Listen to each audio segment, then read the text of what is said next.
으스스한 기운이 감도는 오래된 주택. 새로 이사온 가족은 새로운 시작에 대한 기대감으로 부풀어 있었어요. 아빠 민수, 엄마 유진, 그리고 7살 아들 현우였죠. 이 집은 도시에서 조금 떨어진 인적이 드문 곳에 자리 잡고 있었고 오래되었지만 아늑하고 포근한 느낌을 주었어요. 호기심 많은 현우는 특히 넓은 정원과 신비로운 분위기의 지하실에 마음을 빼앗겼지요. 엄마, 지하실에 가봐도 돼요? 현우는 이사 온 첫날부터 지하실에 가고 싶어 했어요. 하지만 유진은 고개를 저으며 말했지요. 안 돼, 현우야. 지하실은 위험해. 먼지도 많고 오래된 물건들이 많아서 다칠 수 있어. 하지만 현우는 지하실에 대한 호기심을 멈출 수 없었어요. 며칠 후, 현우는 엄마 아빠가 잠든 틈을 타 몰래 지하실로 향했어요. 낡은 나무 계단을 조심스레 내려가자 퀴퀴한 냄새와 함께 서늘한 기운이 현우를 감쌌어요. 지하실은 칠흑 같은 어둠에 잠겨 있었어요. 전등 스위치를 찾지 못한 것인지 아니면 전구가 나간 것인지 알 수 없었지요. 희미한 달빛만이 창문을 통해 새어 들어오고 있었지요. 그나마 그 희미한 빛 덕분에 어둠 속에서도 형체를 어렴풋이 구분할 수는 있었어요. 아무도 없나? 현우는 어둠 속에서 조심스레 발걸음을 옮겼어요. 바로 그때 희미한 달빛조차 닿지 않는 구석진 곳에서 무언가 흐느끼는 듯한 소리가 들려왔어요. 흑극, 흑극. 현우는 깜짝 놀라 소리가 나는 쪽을 바라보았어요. 심장이 쿵쾅거리고 자꾸만 식은땀이 흘렀지만 현우는 용기를 내어 소리가 나는 곳으로 천천히 다가갔어요. 그곳에는 오래된 나무 상자가 하나 놓여 있었고 울음소리는 그 상자 안에서 나는 것 같았어요. 누구 있어요? 현우가 용기를 내어 물었지만 대답 대신 흐느끼는 소리만 더 크게 들렸어요. 현우는 조심스럽게 상자에 다가갔어요. 그리고는 떨리는 손으로 상자 뚜껑을 열었지요. 그 순간 현우는 비명을 지르고 말았어요.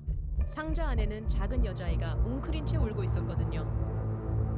네오는 누구야? 현우가 묻자 여자아이는 고개를 들어 현우를 바라보았어요. 두려움에 질린 듯 크게 뜨여 있었어요. 달빛에 비친 여자아이의 얼굴은 창백했고 눈은 공포에 질려 있었어요. 마치 오랫동안 햇빛을 보지 못한 사람처럼. 나를 꺼내줘. 여자아이는 힘없는 목소리로 말했어요. 가느다란 목소리는 금방이라도 꺼질 듯 떨리고 있었어요. 현우는 조심스럽게 손을 뻗어 먼지와 거미줄로 뒤덮인 상자 밖으로 여자아이를 조심스럽게 꺼내 주었어요. 여기에 왜 있었어? 현우가 묻자 여자아이는 흐느끼며 대답했어요. 겁에 질린 목소리로 겨우 입을 열었어요. 어떤 아저씨가 나를 여기에 가뒀어. 그 아저씨가 다시 올까봐 너무 무서워. 그 순간 지하실 문이 쾅 하고 닫히는 소리가 들렸어요. 현우와 여자아이는 쏘스라치게 놀라며 어두컴컴한 문 쪽을 바라보았어요. 어둠 속에서 누군가 이쪽으로 천천히 다가오는 것이 느껴졌어요. 누구야? 현우가 떨리는 목소리로 물었어요. 잔뜩 겁에 질린 목소리가 어둠 속으로 파묻히듯 작게 울려 퍼졌어요. 그러자 어둠 속에서 익숙한 목소리가 들려왔어요. 현우야, 거기서 뭐 하니? 바로 아빠의 목소리였어요. 평소와는 달리 어딘가 낮고 차가운 낯선 느낌이었어요. 현우는 안도의 한숨을 내쉬었어요. 아빠, 저 좀 도와주세요. 여기 어떤 여자애가. 현우가 말을 끝내기도 전에 아빠는 여자아이를 낚아채더니 다시 상자 안에 집어넣고 뚜껑을 닫아버렸어요. 아빠, 뭐 하는 거예요? 현우가 소리쳤지만 아빠는 아무런 대답도 하지 않았어요. 오히려 평소와는 다른 어딘가 이질적인 침묵만이 감돌았어요. 그저 굳은 표정으로 상자를 바라보고 있을 뿐이었죠. 마치 그 안에 든 것이 무엇인지 알고 있다는 듯이. 그러고는 상자를 들고 지하실 한 구석으로 걸어가더니 벽돌로 입구를 막아버리는 것 아니겠어요? 그 모습을 본 현우는 너무 놀라 그 자리에 얼어붙고 말았어요. 아빠, 안 돼요. 여자애가 저 안에 있단 말이에요.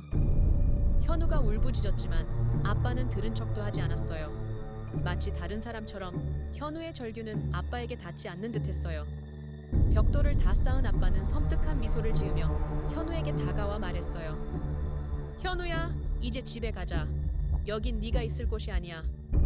하지만 아빠, 어서. 아빠는 현우의 손을 잡고 지하실을 나왔어요.